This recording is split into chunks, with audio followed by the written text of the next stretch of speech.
Hello friends, நம்ம இன்றைக்கி வந்து மீன் குழம்பு தான் செய்ய போகிறோம். தேங்காயெலாம் நல்லா வறுத்தரைச்சி மாங்காய் முருங்கைக்காய் போட்டு ஒரு டேஸ்டியான மீன் குழம்பு தான் செய்ய போகிறோம். வாங்க எப்படி செய்யலான்னு பார்க்கலாம். ஸ்டவ் ஆன் பண்ணிவிட்டு ஒரு கடாய் வச்சுக்கலாம். இதில் வந்து 1 ஸ்பூன் அளவுக்கு ஆயில் சேர்த்துக்கலாம். ஆயில் வந்து சூடான பிறகு ஒரு 10 காஞ்ச மிளகாய் எடுத்திருக்கேன். இதை வந்து நம்ம இதில் போட்டுடலாம். ஸ்டவ்வை வந்து மீடியமான ஃப்ளேமில் வச்சுட்டு இந்த எண்ணெயில் வந்து இந்த மிளகாய் வந்து வறுத்துக்கலாம். இதோட கலர் வந்து லைட்டாக சேஞ்ச் ஆகணும். அது வரைக்கும் நம்ம வந்து வறுத்து எடுத்துடலாம். காஞ்ச மிளகாய் பார்த்திங்கன்னா இந்த மாதிரி லைட்டாக கலர் சேஞ்ச் ஆகி வரணும். அது வரைக்கும் நான் வந்து வறுத்துட்டேன். இது கூடவே பார்த்திங்கன்னா ஒரு 1.5 ஸ்பூன் அளவுக்கு முழு தனியா எடுத்திருக்கேன். அதையும் நம்ம இது கூட போட்டுக்கலாம். ஸ்டவ்வை வந்து சிம்மில் வச்சுட்டே வறுத்துடலாம், இல்லைன்னா தனியா வந்து கரைஞ்சிடும். தனியா போட்டு ஒரு நிமிஷம் வறுத்த பிறகு தேங்காய் வந்து துருவி வச்சுருக்கேன். அதை வந்து நம்ம இது கூட போட்டுக்கலாம். ஒரு அரை முடி அளவுக்கு வந்து தேங்காய் துருவி வச்சுருக்கேன். அதையும் நம்ம இது கூட சேர்த்துட்டு ஒரு 7-8 சின்ன வெங்காயம் வந்து எடுத்து வச்சுருக்கேன். அதையும் நம்ம இது கூட போட்டுக்கலாம். ஒரு அரை டீஸ்பூன் அளவுக்கு மஞ்சள் தூள் சேர்த்துக்கலாம். சேர்த்துட்டு இதை வந்து நல்லா வறுத்து எடுத்துடலாம். நம்ம ஸ்டவ்வை வந்து மீடியமான ஃப்ளேமில் வச்சுட்டே நம்ம வறுத்துக்கலாம். அப்போ தான் தேங்காய் வந்து நல்லா வறுபடும். நம்ம அதிகமாக வச்சோம்னா சீக்கிரமாக கலர் சேஞ்ச் ஆகிடும். ஆனால் தேங்காய் வந்து நல்லா வறுபடாது. அதனால் மீடியமான ஃப்ளேமில் வச்சுட்டு நல்லா வறுத்துக்கலாம். இந்த தேங்காயோட கலர் பார்த்திங்கன்னா நல்ல ப்ரௌன் கலர் ஆகி வரணும். அது வரைக்கும் நம்ம வந்து நல்லா வறுத்து எடுத்துடலாம். அப்போ தான் வந்து அந்த மீன் குழம்புக்கான கலரும் கிடைக்கும், டேஸ்ட்டும் வந்து ரொம்ப நல்லாயிருக்கும். தேங்காய் பார்த்திங்கன்னா லைட்டாக கலர் சேஞ்ச் ஆகி வருது. இன்னும் வந்து நமக்கு கொஞ்சம் கூட வறுபடணும். அதனால் நம்ம நல்லா வறுத்துக்கலாம். இதை தேங்காய் வந்து வறுபடுறது வரைக்கும் கை வச்சு நல்லா வந்து மிக்ஸ் பண்ணிகிட்டே இருங்க, இல்லைன்னா வந்து கரைஞ்சிடும். தேங்காய் வந்து நல்லா வறுபட்டுடுச்சு. பார்த்தீங்கன்னா நல்லா ப்ரௌன் கலர் ஆகிடுச்சு பாருங்கள். இப்போ நம்ம வந்து ஸ்டவ் ஆஃப் பண்ணிவிட்டு இதை வந்து நல்லா ஆற வச்சுக்கலாம்.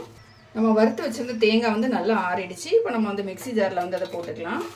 நான் இன்றைக்கி பார்த்தீங்கன்னா ஒரு 10 மிளகா கிட்ட எடுத்திருக்கேன். நீங்கள் காரத்துக்கு எந்த அளவுக்கு மிளகா தேவையோ அந்தளவுக்கு எடுத்துக்கோங்க. தேங்காயும் அதே மாதிரி வறுக்கும்போது நல்லா துருவிட்டு சேர்த்து வறுத்துக்கோங்க. அப்போ தான் வந்து நல்லா வறுபடும். இதில் தண்ணி ஊற்றிட்டு நல்லா நைஸாக அரைச்சி எடுத்துகிட்டு வந்துடலாம். நான் வறுத்து வச்சுருந்த தேங்காய் பார்த்திங்கன்னா தண்ணி ஊற்றி நல்லா பேஸ்ட்டாக அரைச்சி எடுத்துகிட்டு வந்துட்டேன். பார்த்திங்கனாலே தெரியும் உங்களுக்கு எந்த அளவுக்கு நைஸாக அரைச்சிருக்கேன்னு. நம்ம வந்து தேங்காய் நல்லா வறுத்தா தான் கலர் வந்து இந்த மாதிரி இருக்கும். இந்த மாதிரி கலர் வந்தால் தான் மீன் குழம்பும் டேஸ்ட்டாக இருக்கும். இப்போ நம்ம வந்து மசாலா வந்து அரைச்சாச்சு. இப்போ நம்ம வந்து மீன் குழம்பு செய்ய ஸ்டார்ட் பண்ணிடலாம். இன்றைக்கி மீன் குழம்புக்கு பார்த்திங்கன்னா நான் வந்து காணாங்கத்தை மீன் தான் எடுத்திருக்கேன். இதை வந்து நல்லா க்ளீன் பண்ணி எடுத்துட்டேன். மண் சட்டியில் தான் இன்றைக்கி மீன் குழம்பு வைக்க போகிறேன். ஃபஸ்ட்டு மண் சட்டி எடுத்துக்கலாம். அதில் வந்து நம்ம க்ளீன் பண்ணி வச்சுருந்த மீனை வந்து போட்டுடலாம். ஃபஸ்ட்டு மீன் போட்ட பிறகு நம்ம வறுத்து அரைச்சி வச்சுருந்த அந்த மசாலா வந்து இது கூட போட்டுடலாம்.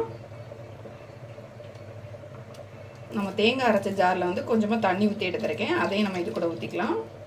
தேங்காய் அரைச்சது ஊற்றின பிறகு ஒரு நெல்லிக்காய் சைஸ் அளவுக்கு புளி வந்து கரைச்சி வச்சுருக்கேன். அதையும் நம்ம இது கூட ஊற்றிக்கலாம். புளி வந்து கொஞ்சம் அதிகமாகவே சேர்த்துக்கலாம். அப்போ தான் வந்து மீன் குழம்பு நல்லாயிருக்கும். எல்லாத்தையும் நல்லா மிக்ஸ் பண்ணிக்கலாம். கொஞ்சமாக தண்ணி சேர்த்துக்கலாம் இதில். இப்போ நம்ம வந்து ஸ்டவ் ஆன் பண்ணிக்கலாம். ஒரு முருங்கைக்காய் வந்து கட் பண்ணி வச்சுருக்கேன். அதையும் நம்ம இது கூட போட்டுக்கலாம். மாங்காய் வந்து நம்ம லாஸ்ட்டாக சேர்த்துக்கலாம். இதில் புளி சேர்த்துருக்கோம். மாங்காய் இப்போவே சேர்க்கும் போது அதுவும் கரைஞ்சிருச்சுன்னா புளிப்பு வந்து ரொம்ப அதிகமாகிடும். அதனால் லாஸ்ட்டாக வந்து சேர்த்துக்கலாம். இப்போ தேவையான உப்பு போட்டுக்கலாம்.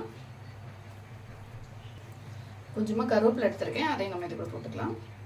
உப்பு சேர்த்துட்டு எல்லாத்தையும் வந்து லைட்டாக மிக்ஸ் பண்ணி விட்டுருங்க. எல்லாமே போட்டாச்சு. நம்ம இனி வந்து இதை க்ளோஸ் பண்ணி வச்சிடலாம். இந்த குழம்பு வந்து நல்லா கொதிச்சு முருங்கைக்காய் மீன் எல்லாமே வந்து நல்லா திக்காய் வரணும். அதனால் வந்து ஸ்டவ்வை வந்து மீடியமான ஃப்ளேமில் வச்சுட்டு நம்ம வந்து கொதிக்க வச்சுக்கலாம்.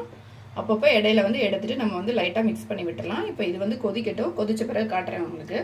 அதே மாதிரி தேங்காயும் வந்து நம்ம கரெக்டாக வறுத்தா தான் மீன் குழம்புக்கான இந்த கலர் வந்து நமக்கு கிடைக்கும். இப்போ இது கொஞ்சம் கூட திக்காகட்டும். நம்ம க்ளோஸ் பண்ணி வச்சிடலாம். குழம்பு வந்து ரெடி ஆயிடுச்சான்னு பார்க்கலாம். குழம்பு வந்து ஃபஸ்ட்டு இருந்ததோட கொஞ்சம் திக்காகிடுச்சு. முருங்கைக்காய்லாம் பார்த்திங்கன்னா நல்லா வெந்துடுச்சு. இப்போ நம்ம வந்து ஸ்டவ்வை வந்து நல்லா சிம்மில் வச்சுக்கலாம். மாங்காய் பார்த்திங்கன்னா ஒரு 4-5 துண்டு எடுத்திருக்கேன். இதை வந்து நம்ம இதில் போட்டுக்கலாம். இது வந்து கொஞ்சம் புளிப்பு கம்மியான மாங்காய். அதிகமாக இருந்துச்சுன்னா நம்ம புளி சேர்க்கும் போது கொஞ்சம் கம்மியாக சேர்த்துக்கணும். போட்டுட்டு கொஞ்சமாக கருவேப்பிலை போட்டுக்கலாம்.